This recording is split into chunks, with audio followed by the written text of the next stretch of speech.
দেখ রে বাড়িতে খুব খেঁচা মেচা করছে, কাজে মাঝে আসেনি, অভাবের ভেতরে বাড়িতে জ্বর জড়িত। আর এই মাঠের কাজ তো একদম পারেনি করতে, সে কুদাইল দিয়ে কুপি কুপি সেই সারাদিন সে 2টা পর্যন্ত কাজ করে নেয়, 400 টাকা হাজিরা দেয়। তা আমি বলছি আমার এই যে একটা প্ল্যান খাইতেছে যে এইসব কষ্টের কাজ বাদ দিই, যদি একটা করে সপ্তাহে ছাগল চুরি করতে পারি, বুঝলি? আর আমাদের যা চেহারা স্রোত, তো কেউ ভাববি না যে আমরা চোর, বুঝতে পেরেছি? একটা কায়দা করে সপ্তাহে যদি ছাগল চুরি করতে পারি, তাহলে মনে কর 20,000 টাকা নিম্ন লাভের লাভ। তো 3 জনা মিলে যদি এই প্ল্যানটা করি কেমন হয় বলদিন? কি বলেছিস বন্ধু? ও একবার এক একটা জিনিস আবদার করে, ও কিনে দিতে দিতে আমাদের সব শেষ হয়ে যাচ্ছে। এই জন্য বলছি কায়দা করে একটা সপ্তাহে যদি ছাগল তুলতে পারে, তো শোনায় আজ থেকে যে কোনো একটা চিন্তা থাকে, আজকে যে কোনো একটা এলাকায় একটা ছাগল মেট দিই, ঠিক আছে? হ্যাঁ, প্রস্তুতি নিয়ে আয় সব চোখ। আর আমার একটা চাষার ভ্যান আছে, ভ্যানটা একটু ভাড়া মারা করে নিয়ে আসবো, ঠিক আছে?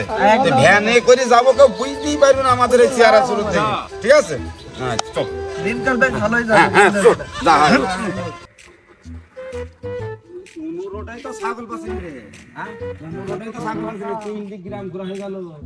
এই রোডে যাবো না এই রোডে যাবো, তাই চিন্তা করছি। আচ্ছা, এই রোডে যাবো, তাহলে এই রোডেই যাই।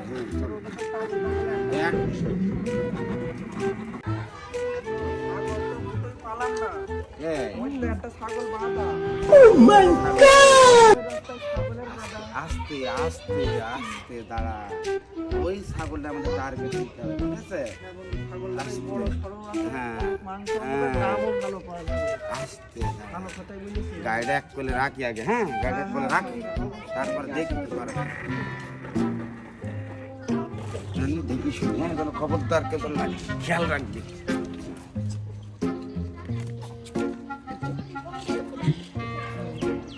ছাগল তো 2-3 রাখা যাইছে, কোনটা নিয়ে যাই বলতে?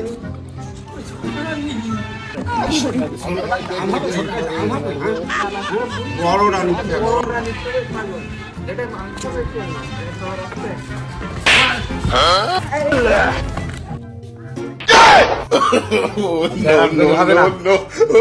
পাতা নিয়ে আই, সাইডে গাছের পাতা মাথা ভেঙে নাই, তাহলে ছাগলকে রমানো যাইছিল, ছাগলের জাহাই তেল বাবা না, মানে এই ভুট্টু খাওয়া ছাগল, ভুট্টু খাওয়া ছাগল, পাতা নেই।